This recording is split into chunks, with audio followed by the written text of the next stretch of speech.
aí, aqui é a Moçonari de novo, e seja bem-vindo para mais um vídeo. Responde rápido, o que faz uma história ser realista? Tá, talvez você seja uma pergunta muito difícil de responder, porque a realidade é uma coisa subjetiva. A minha realidade eu tenho certeza que não é como a sua. Então vamos dar a pergunta, por que o realismo nas histórias em quadrinhos e nos filmes de super-heróis é tão sombrio? Realidade pode ser muitas coisas, não precisa sempre ser só tornar as coisas mais difíceis e tristes e angustiantes. Quase sempre quando falam que um filme é mais realista, significa que o filme tem mortes, violência, histórias cheias de trauma e sofrimento, e personagens sombrios e amargos. Eu sempre odiei essa ideia de que uma história é automaticamente mais realista só porque é cheia de sofrimento e não tem um final feliz. Muitos dizem que talvez possa ser porque a maioria das pessoas enxerga a realidade desse jeito hoje em dia. O mundo atual é tão difícil e complicado que ninguém tem muita expectativa ou boa percepção sobre o mundo real. Só que isso não é só coisa de hoje. Na literatura, existe o gênero literário chamado de realismo, que estreou no século XIX.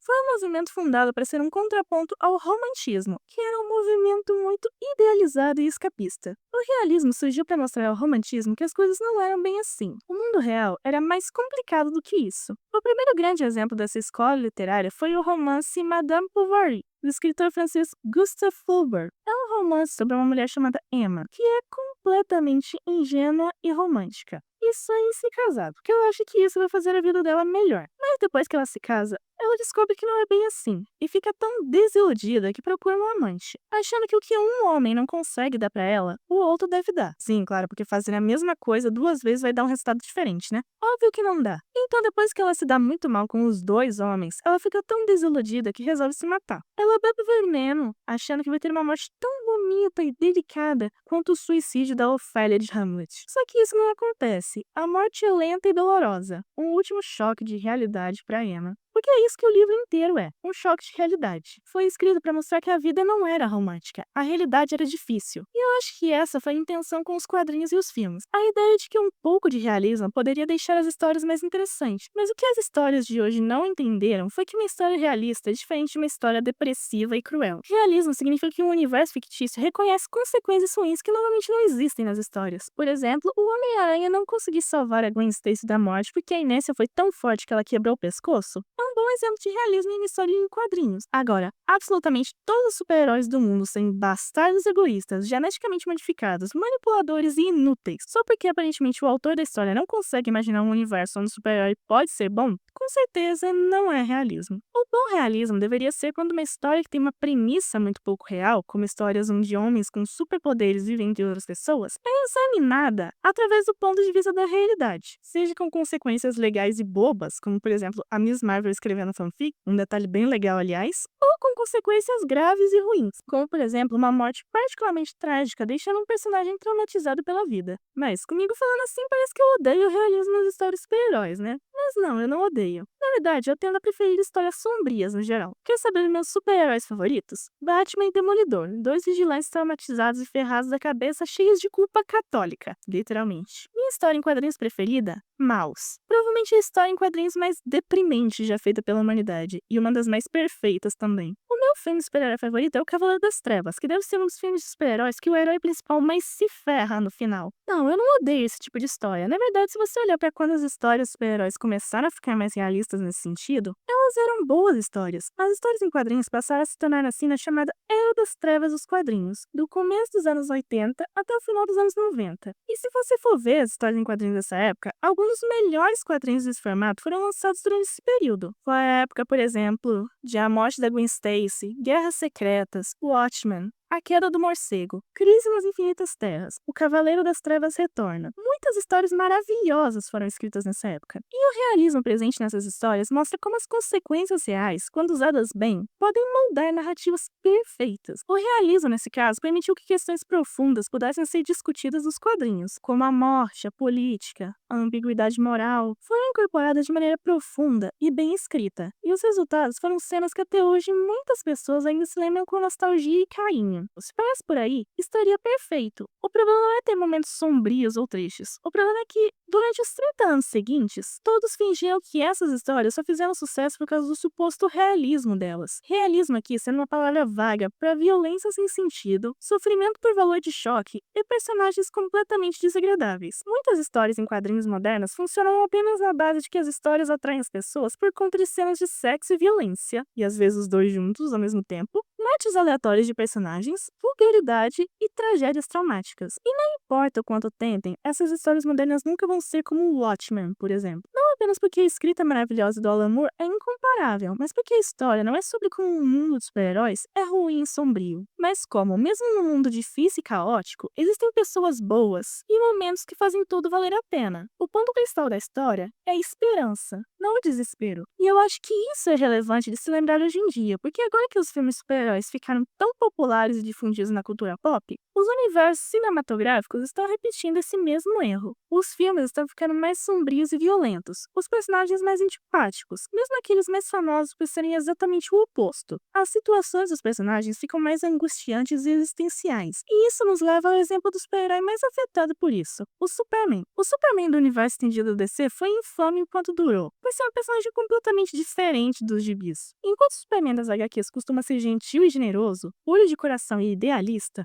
ao ponto que muitos costumam chamar ele de escoteiro, no universo estendido da DC, Superman é taciturno e desiludido, às vezes até mesquinho, e vive tentando se esconder da humanidade. E na verdade não dá muito pra culpar ele. Pelo que é mostrado nos filmes, essa versão do universo DC é feita só de pessoas horríveis. Até o final do filme do Homem de Aço, ninguém além da Martha Wayne e da Lois Lane não fizeram nada pra merecer nenhuma ajuda dele. É um planeta de idiotas, e isso só piora nos próximos filmes. Em Batman vs Superman, graças ao Lex Luthor, praticamente o mundo inteiro odeia Superman por coisas que nem são culpa dele. E ninguém é nem legal com ele, trata ele como um criminoso e uma aberração. Eu acho que não é exagero falar que ninguém mostra ao Superman que a humanidade vale a pena lutar. Chega um ponto em que até mesmo a mãe dele fala que ser o Superman não é obrigação, e que ele não é obrigado a ajudar pessoas que não querem nada com ele. E, mesmo assim, o Superman continua a ajudar todo mundo e trabalhar como jornalista e super-herói como se fosse uma obrigação. E no primeiro momento, poderia ser até uma situação do tipo Homem-Aranha, né? Com grandes poderes e grandes responsabilidades, e você sabe como é. Os heróis de verdade não lutam por reconhecimento e nem recompensa. Eles lutam porque é a coisa certa a fazer, mesmo que isso acabe com a vida deles. E eu acho que se o personagem fosse melhor escrito, até